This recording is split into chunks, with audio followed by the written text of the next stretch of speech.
এ হচ্ছে জাম্বুরা। জাম্বুরা আসলে সিলতেও ভালো লাগে এবং আমার কাছে এটা প্রসেস করতেও খুব ভালো লাগে, আলাদা একটা ভালো লাগা কাজ করে।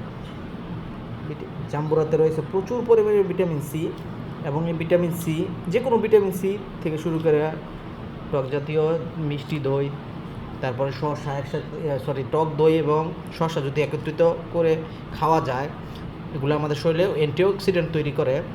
অ্যান্টিঅক্সিডেন্টের গুণাগুণ কী সেটা হচ্ছে আমাদের শরীরে বিভিন্ন সময় কাটাছিঁড়া হয় বা মানে অনেক সময় দেখা যায় ঘা হয়, এই জাতীয় জিনিস অ্যান্টিঅক্সিডেন্ট থাকলে যার শরীরে যত বেশি অ্যান্টিঅক্সিডেন্ট তার শরীরে তত বেশি তাড়াতাড়ি ঘা শুকাবে।